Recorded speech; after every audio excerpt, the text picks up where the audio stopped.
कि लोग दिवाली दिवाली और होली, तो होली को तो लोग खाते ही थे, ठीक है, परंतु अब दिवाली के दिन भी इस तरह की पार्टी करते हैं लोग। बड़े शर्म की बात होने लगी है। और जो अब नए नए कोई जो पुराने त्यौहार हैं, उन त्योहारों में भी लोग पार्टी के रूप में क्या मनाते हैं, यही मनाते हैं। मैंने एक दिन बोला था कि आजकल के लोग जो है, जो आजकल जो मूर्ति रख करके, पंडाल रख के पूजा करते हैं ना सब, ये लक्ष्मी पूजा, गणेश पूजा, दुर्गा पूजा, ये जितने पूजा होते हैं, सरस्वती पूजा, मूर्तियाँ लाते हैं, फिर दहवा देते हैं उसको, 2 दिन 3 दिन नाचते हैं, गाते हैं डीजे पे, वो भी शराब पी के नाचते हैं सब, ठीक है। और दूसरे दिन जो पैसा बचता है उसका मुर्गे की पार्टी करते हैं। बड़े मज़े की बात बताऊं आपको, होटलों में जा करके निरामिष भोजन करते हैं। कबीरदास जी ने भी कहा और मैंने भी देखा है इस बात को। कबीरदास जी भी उस जमाने में देखे थे, बताओ। और मैं भी इस जमाने में अपने आंखों से देखा है। मैं बड़ा आश्चर्य हो गया। मैंने उस दिन से मैंने कहा कि इनको दान देना बेकार है। ये पूजा के नाम पे लेते हैं, अपना भी, अपने द्वारा भी ये धर्म करवा रहे हैं इसलिए, ठीक है। तो मैंने आए थे एक दिन, मैंने कहा कि भाई मैं नहीं दे पाऊंगा इन सब कार्यों के लिए। लोग जो है, लड़के जो है शराब पीते हैं, बताओ, शराब की बोतलें पी करके डीजे पे अंड संड गाने लगा करके नाचते हैं। और फिर शाम को जा करके मुर्गे की, कितने मुर्गे काट देते होंगे बताओ, कितने बकरे कट जाते होंगे। तो ये क्या वास्तविक पूजा है? यही व्रत का मतलब, यही पूजा का मतलब है कि तुम पूजा करो और एक दिन नेम करो, दूसरे दिन बेनेम हो जाओ। तो ये तो दोनों लोग कर रहे हैं। कबीरदास जी ने सही बात कही। मुसलमान तो इससे ज़्यादा करते हैं, हिंदू तो थोड़ा चलो कम करते हैं, मुसलमान तो डेली उनको चाहिए। परंतु मुसलमानों की तो कोई बात ही नहीं, परंतु हिंदू होकर के, इतना ज्ञान होकर के, इतना विज्ञान होकर के, इतना खाने वाला पदार्थ होकर के, भगवान ने जितना हिंदुओं के लिए, चाहे भारतवर्ष के लोगों के लिए व्यंजन बनाए हैं, उतना किसी भी देश में इतना व्यंजन नहीं होता है। इतने प्रकार के भोजन नहीं बनते हैं। जिस देश में 56 प्रकार के भोजन बनते हों, 56 भोग हो, उस देश में लोग मांसाहार करें, ये बहुत दुर्भाग्य की बात है। आप लोग बताइए, हमारे देश में कितने प्रकार का भोग है? 56 प्रकार का भोग है कि नहीं है ना? फिर भी हम लोग जो है निरीह प्राणियों को खा जाते हैं। ये कहाँ का न्याय है भाई? ये मांसाहार तो जिन देशों में खाने के लिए कुछ नहीं मिलता है, बेचारे वो मांस मार के खा जाते हैं, क्योंकि उनको, उनके प्राण को जिलाना है और कुछ मिलता नहीं है। लेह लद्दाख में जो बौद्ध भिक्षु रहते हैं, अपने प्राण को बचाने के लिए वो भी वहाँ के जो पहाड़ी जो जीव होते हैं उनको मार के खा जाते हैं, परंतु हैं बौद्ध भिक्षु। ये भी न्याय नहीं है, मैं इसको अच्छा नहीं कहता हूँ, ये भी पाप है। परंतु आप जितने हिंदू लोग हैं उनको तो ये भाई कम से कम ये देखना चाहिए कि जब भगवान ने 50 तरह की, हर 2 महीने में कम से कम 5-10 सब्जी तो आई जाती है, 4 से लेकर 10 प्रकार के फल आते हैं, है कि नहीं? अब तो ऐसा हो गया है कि हर मौसम की सब्जी हर मौसम में मिल रही है, हर प्रकार के फल मिल रहे हैं।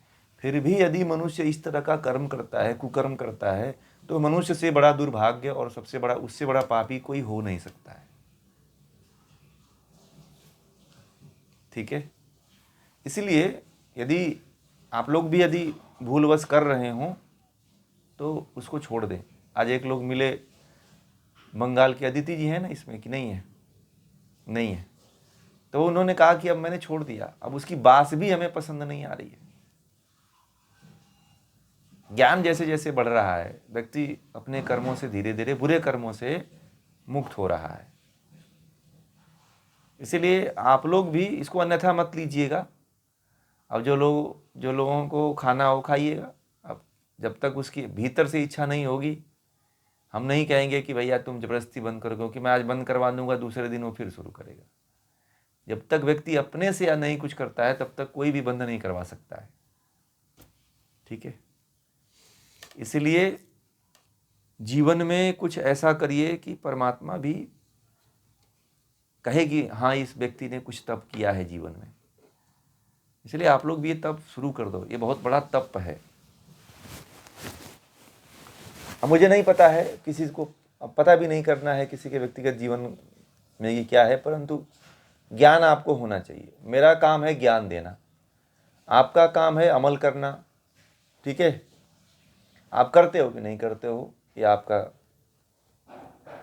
काम है, क्योंकि मेरा काम है कि सही ज्ञान देना। अब उसका पालन करना आपका कर्तव्य बनता है। नहीं करते हो तो भी ठीक है, करते हो तो भी ठीक है। ठीक है, उसमें हम कुछ नहीं कर सकते, परंतु जो गलत है वो गलत तो कहना पड़ेगा, जो सही है उसको सही कहना पड़ेगा। हर व्यक्ति के अंदर ये साहस होना चाहिए कि गलत को गलत कहे, सही को सही कहे। तभी समाज बदल सकता है, लोग बदल सकते हैं। ये और देखिए, कुछ लोग कहते हैं कि डॉक्टर ने कहा है तो हम इसलिए खाते हैं। ठीक है, बहुत लोग कहते हैं ऐसा। आपको बता दें कि भारत जैसे देश में रह करके, जो भारत में हम आयुर्वेद के सभी लगभग शास्त्रों को पढ़ते हैं, आयुर्वेद में किसी भी जगह पे नहीं कहा गया है कि व्यक्ति को कोई बीमारी हो तो उसे मांसाहार दो। ठीक है, आयुर्वेद में ऐसा जिक्र नहीं। हाँ, जो अपने आप मर गए प्राणी हैं उनके अंश को लेकर के उपयोग करने की बात कही गई है, परंतु जीवित प्राणी को के मरे हुए जीवांश का उपयोग करने की बात नहीं कही गई है। ठीक है, परंतु वो भी दवा के रूप में, रेयर केस में, नहीं तो उसको भी आयुर्वेद मना करता है कि नहीं, उसको भी मत दो, उसको भी यूज मत करो, क्योंकि उसके बदले में हजारों औषधियां हैं, एक औषधि नहीं है। अब भारत जैसा देश है, इस भारत जैसे देश में जितनी औषधि पाई जाती है उतना किसी भी देश में नहीं पाई जाती है। मैं बता दूं, भारत ऐसा एक देश है जहां पे 6 ऋतु होती है। भारत ऐसा देश है जहां पे सूर्य जो है प्रतिदिन उगता है। अन्य देशों में, जो पश्चिम के देश हैं, वहां पे तो कहीं कहीं पे ऐसा है कि न सूर्य उगता है। ठीक है, वहाँ पे एक एक महीने सूर्य नहीं उगेगा, 6 6 महीने सूर्य नहीं उगता है, केवल बादल घिरा रहता है, अंधेरा रहता है, कहीं पे बारिश होती है। भारत में ही चेरापूंजी में बारिश होती रहती है कि नहीं?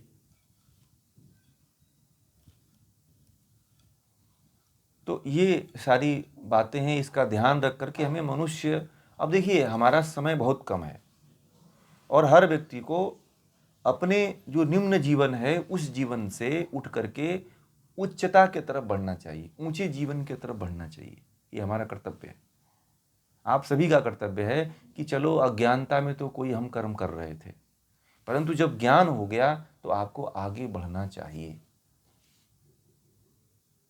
ठीक है, जब ज्ञान हो गया तो जीवन में आगे बढ़ने की कोशिश करना चाहिए। ठीक है, अब ये स्थिति है तो आप लोग इस पे थोड़ा अमल करेंगे तो जरूर आगे बढ़ेंगे। बहुत लोग कबीरदास जी का पद, मुझे सुनने में आया कि कबीरदास जी का बहुत लोग पद, क्लास में बहुत लोगों ने रजिस्ट्रेशन करवाया है।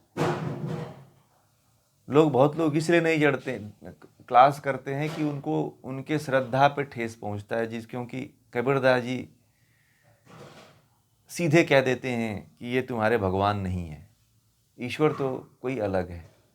तो मैं बताऊं, आपको सत्य को सुनना चाहिए। आप लोगों को अज्ञानता में हो आप लोग, और कबीरदास जी को जो सुन लिया, आप लोग बुद्ध की पूजा करते हो, कृष्ण की पूजा करते हो, राम की पूजा करते हो, दुर्गा की पूजा करते हो, गणेश की पूजा करते हो, भगवान शिव की पूजा करते हो, परंतु आपको ये नहीं पता है कि ये जो जितने देवताओं का मैंने नाम लिया, जो देवता ईश्वर की पूजा करते थे, आप लोगों को वही बात बताई जा रही है, और आप लोग इनको पूज करके आपकी मुक्ति नहीं होने वाली है। ठीक है, मुझे किसी ने कहा कि एक लोग जुड़ते थे तो एक दिन कहे उनसे कि कबीरदास जी जो है ईश्वर की बताते हैं पूजा। तो मैंने कहा कि भाई उनको कहो एक बार मुझसे बात करें, उनको तो अच्छा रास्ता दिखाया जा रहा है ना। मैं थोड़ी कह रहा हूं कि वो अपने भगवान को छोड़ दें, मानो अपने भगवान को, परंतु उससे ऊंचा ईश्वर है तो ईश्वर को पहले मानो। बाप को पहले जानना चाहिए ना। बाप आया तो ही तो बेटे को जन्म दिया। तो बाप कौन है? ईश्वर है। आप बेटे को पूज रहे हो और बेटे के अंदर इतने गुण है ही नहीं है। एक उदाहरण दिया, बाप की तरह बेटा नहीं हो सकता है, मैंने एक बात ये भी कहा, और बाप से बेटा उत्पन्न भी नहीं हुआ है, ये वास्तविकता है। बेटा अलग है और बाप अलग है, दोनों अनादि हैं, दोनों का न जन्म हुआ है न मृत्यु हुई है। मतलब आत्मा और परमात्मा दोनों अनादि हैं, न इनका कोई जन्मदाता है, न इनको कोई इनकी कभी मृत्यु होगी। अनादि हैं, स्वयंभू हैं, दोनों स्वयं उत्पन्न हुए हैं। ठीक है, इसलिए इस बात को समझिए। कुछ समझने में कोई बाधा है? मैंने जो कहा या कबीरदास जी ने जो कहा वो समझने में कोई तकलीफ तो नहीं आई? इस तरह से आप लोग जो है इतना समझते हुए आगे बढ़ने का प्रयास करिए। बहुत कबीरदास जी को पढ़ना बुद्ध को पढ़ने जैसा है,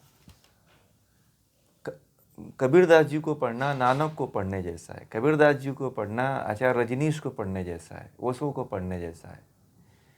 ठीक है, कबीरदास जी को पढ़ना हमारे जितने भी मुक्त आत्माएं हैं उनको पढ़ने जैसा है।